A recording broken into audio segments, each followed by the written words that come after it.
मेरे हरियाणा वासी, विशेष तौर पर शहरवासियों, आज एक विशेष बात को लेकर के आपसे मैं चर्चा करने जा रहा हूं।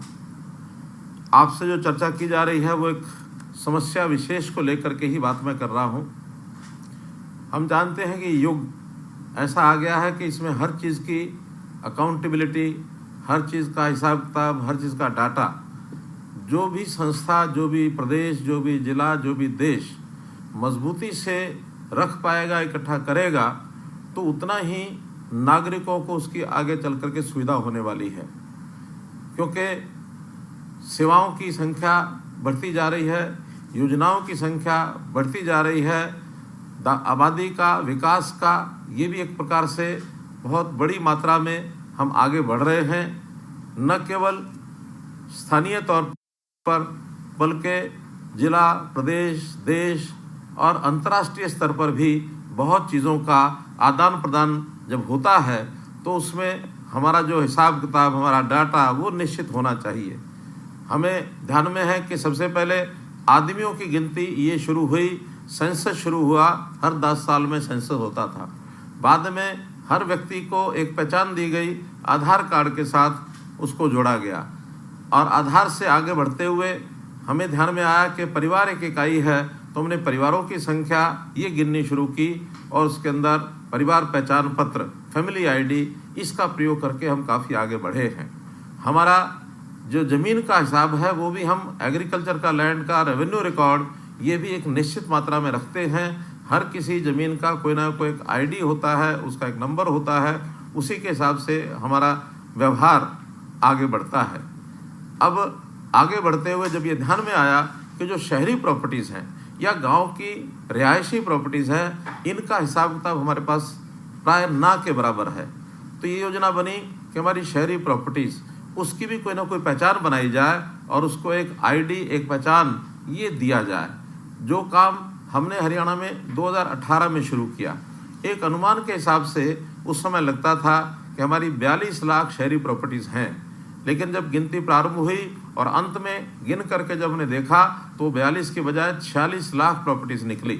और उस 46 लाख में अगर उस 2 भागों में बांटते हैं तो एक भाग है कि जो हमारी नियमित कॉलोनीज़ हैं, जो अप्रूव्ड एरिया है, उसमें 36 लाख प्रॉपर्टीज़ हैं, और जो अनअप्रूव्ड एरिया है, अनियमित है, और जिसको हम ये कहें कि जो कॉलोनियाँ ऐसे विस्तार होता गया बिना किसी योजना के, अवैध कॉलोनीज भी उसको हम कह सकते हैं, उसमें 10 लाख प्रॉपर्टीज़ हैं।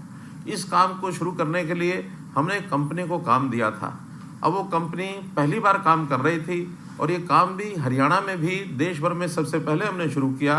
स्वाभाविक है, जब इतना बड़ा काम होगा तो उसमें कहीं ना कहीं कोई कठिनाई, कोई समस्या भी हम पहले से सोचते भी थे और वो आई भी है। बहुत सी प्रॉपर्टीज़ का जो हिसाब किताब, लेखा जोखा, उसके जो विवरण भरने की जो स्थिति थी, उसमें बहुत सी गलतियाँ पाई गई। और उन गलतियों को जब हमने पहचाना तो हमने उसका एक पहला काम किया कि जितनी भी हमारी प्रॉपर्टी आईडीज़ हैं, जो संपत्ति की हमारी पहचान की संख्या है, उनको सबको वेबसाइट पर डालें। हमने नवंबर 2022 में सभी प्रॉपर्टीज़ जो भी आईडी बनी थी वो आपके देखने के लिए, अवलोकन के लिए हमने वेबसाइट पर डाला था। और ये भी कहा था कि आप लोग स्वयं सत्यापित करें, और स्वयं सत्यापित करने के बाद हमारे पास अगर डाटा आएगा तो हम उस हिसाब से आगे काम करेंगे। उसके ऊपर कोई बहुत बड़ी गति हमको नहीं मिली, तो कुल मिलाकर लगभग 1.5 लाख प्रॉपर्टी के जो मालिक हैं उन्होंने ही स्थापित किया, बाकी लोगों ने उसको छोड़ दिया। बल्कि हाँ, जिनकी गलत प्रॉपर्टी थी उनकी शिकायतें, उनकी आपत्तियां ये दर्ज होने लगी, तो उसमें भी बड़ी संख्या में लगभग 8.5 लाख, अगर ठीक मैं कहूँ तो 8,49,000 ये आपत्तियां हमारे पास आई। और उस 8,49,000 में से हमारे डिपार्टमेंट ने 5,77,000 आपत्तियों को और ठीक किया। और इन ठीक करने के बाद उस समय एक प्रावधान किया कि जिसमें विवरण ठीक नहीं है उसको रिजेक्ट करते थे। बाद में ध्यान में आया कि रिजेक्ट करने से भी समस्या का हल नहीं होगा। हमने उसके बाद उसको वापस आपके पास भेजना शुरू किया कि आप उस विवरण को ठीक करें। अब आगे से किसी प्रकार का रिजेक्शन नहीं होगा, जो भी आपत्ति होगी ठीक होगी तो उसको अप्रूव किया जाएगा। अगर आपत्ति ठीक नहीं है और आपकी ओर से कोई उसमें जानकारियाँ कम दी गई हैं तो आपको वापस भेजा जाएगा, ताकि आप उसको ठीक करके दोबारा से भेजें। अब ये जब शिकायतें बढ़ी तो हमने उसके लिए एक और विशेष काम किया कि कैंप्स लगाने शुरू किए। और अभी पिछले दिनों में शनिवार और रविवार के दिन 2 दिन के जो कैंप लगाए थे उसके अंदर भी 20,000 से लगभग ये शिकायतें हमको प्राप्त हुई। लेकिन प्रसन्नता की बात यह है कि उन 20,000 में से हमारे विभाग के लोगों ने उसी समय हल की, धीरे धीरे 3 दिन में 4 दिन में और भी जो संभावना थी हल करने की वो सब की, और 19,000 लोगों की आपत्तियां और उसके अंदर ठीक हुई हैं। जहाँ तक मैं समझता हूँ आप सब लोगों को भी जो हमारे साथ टेलीफोन से जुड़े हुए हैं, मेरी बात को वैसे तो सभी नागरिक सुन रहे हैं, लेकिन टेलीफोन से भी उन 19,000 लोगों को जोड़ा गया है जिनसे बाद में मैं बातचीत करके भी और आपसे जानकारी लूँगा। तो इस प्रकार इस काम को जब ध्यान में आया कि एक बहुत बड़ी त्रुटि रही है तो मैंने स्वयं उसको निगरानी करनी शुरू की है, और स्वयं निगरानी करने के बाद एक संकल्प लिया है कि आने वाले 1 महीने में हम कोशिश करेंगे कि अधिक से अधिक कैंप लगाकर, अधिक से अधिक ऑनलाइन सिस्टम को आपसे जानकारी लेकर और हम इन आपत्तियों को दूर करके और आपका जो आईडी है, प्रॉपर्टी आईडी है, उसको दुरुस्त करेंगे। प्रॉपर्टी आईडी से हमारी प्रॉपर्टी की पहचान बनेगी। वो प्रॉपर्टी, वो संपत्ति चाहे वैध कॉलोनी में है चाहे अवैध कॉलोनी में है, हर प्रॉपर्टी को एक नंबर मिलेगा। कोई भी व्यक्ति को ये नहीं कहा जाएगा कि आपकी कॉलोनी अवैध कॉलोनी इसलिए प्रॉपर्टी आईडी नहीं बनेगी। प्रॉपर्टी आईडी हर एक की बनेगी। कोई मकान अगर कई मंजिला भी है तो हर मंजिल की भी अलग प्रॉपर्टी आईडी होगी। जिसका मालिक अलग है उसकी प्रॉपर्टी आईडी भी अलग होगी। यदि कोई प्रॉपर्टी बट जाती है, उसको 2 भागों में बांटते हैं, तो उसकी प्रॉपर्टी भी 2 हिस्सों में और ये बनाई जाएगी। आगे तो विचार कर रहे हैं कि जब भी कोई नई कॉलोनी बनती है, चाहे हमारा डिपार्टमेंट शहरी विकास, हमारा जो प्राधिकरण है हरियाणा HSVP, तो ऐसा जो HSVP के सेक्टर बनेंगे, प्रारंभ में भले ही उनके एकड़्स, जब रॉ लैंड है तो उनके एकड़ के नंबर होंगे, उसका किला नंबर होगा, उसका एक एरिया होगा, लेकिन जब प्लॉट काट करके बेचने होंगे उनको, तो वो प्लॉट काट के तभी बेच पाएंगे जब हर प्लॉट की पहले से प्रॉपर्टी आईडी बना लेंगे। इसी प्रकार कोई डेवलपर भी अगर मकान बना करके बेचेगा तो बेचने से पहले जितने मकान बने हैं उन क्रमांक के हिसाब से उसकी प्रॉपर्टी आईडी पहले बनाएगा। बाद में अगर किसी को बेचता है तो बेचने के बाद जो ओनरशिप जिसकी होगी उसका नाम उसमें बदल जाएगा। इसको बहुत स्मूथ एक सिस्टम बनाने वाले हैं। रेवेन्यू रिकॉर्ड के साथ भी इसको जोड़ेंगे।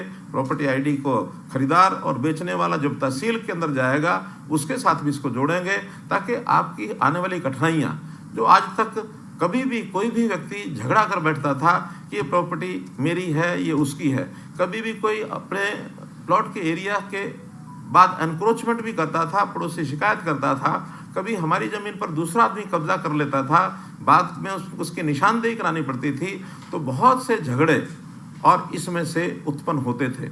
अगर एक जानकारी मैं आपको दूं तो आज के समय में अगर हम अपने न्यायालयों की जांच करें, जितने भी झगड़ों की संख्या है उसमें सबसे ज़्यादा झगड़े, सबसे ज़्यादा लिटिगेशन ज़मीनों के विषयों को लेकर के हैं।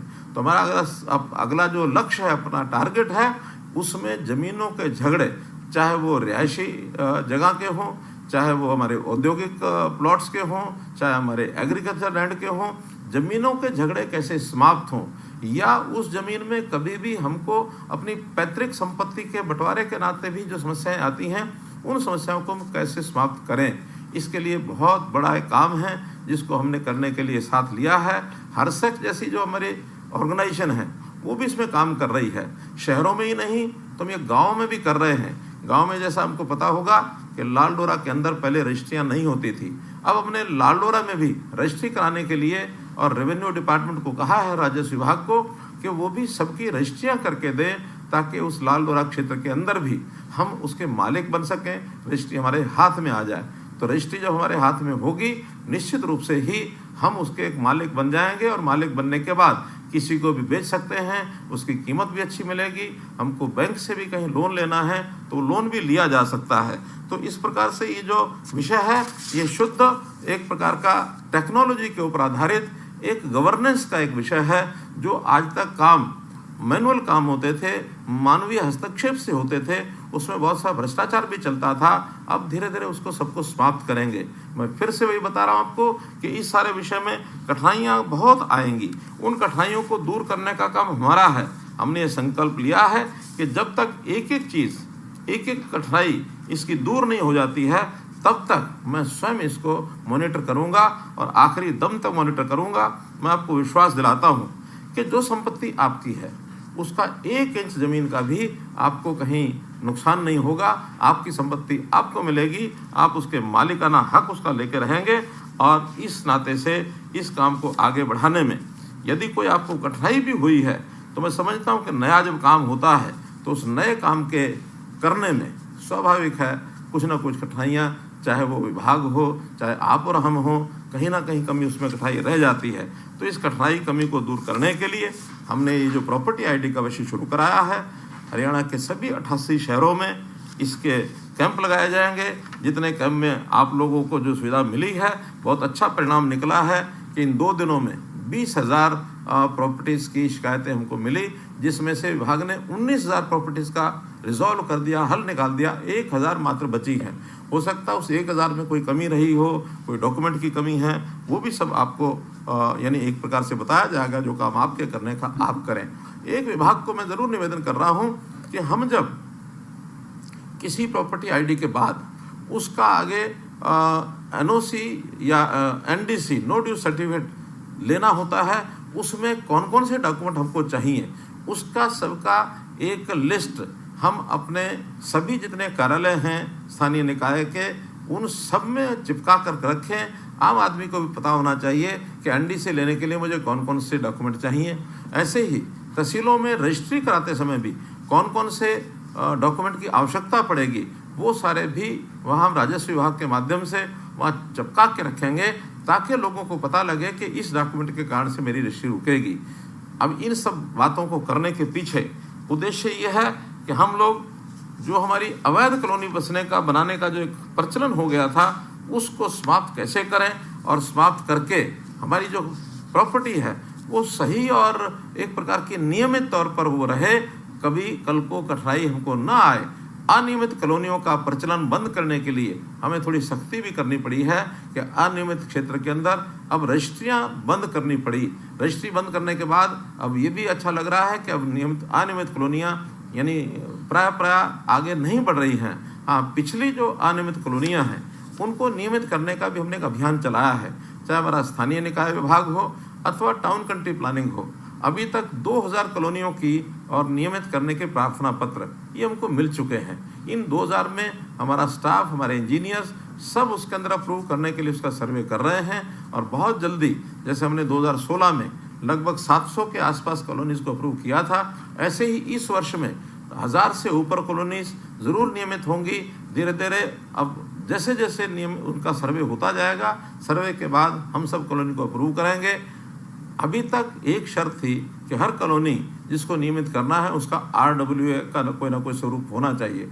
आज से मैं ये घोषणा करता हूँ कि हम RWAs की आवश्यकता नहीं रहेगी। कॉलोनी का यदि एक व्यक्ति भी और कोई आकर के अपनी एप्लीकेशन देता है कि हमारी कॉलोनी अनअप्रूव्ड है, उसको अप्रूव किया जाए, उसका भी सर्वे कराया जाएगा और सर्वे करा करके और हम आगे बढ़ेंगे। इन सब बातों को करते समय एक बात ज़रूर आपको मैं कहना चाहूँगा कि कई बार इस प्रोसेस में गलती हो जाती है।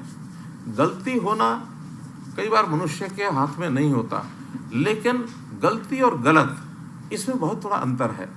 गलती और गलत में भले ही ई की मात्रा का अंतर है, लेकिन इसके अंदर बड़ा जो अंतर होता है वो होता नियत का।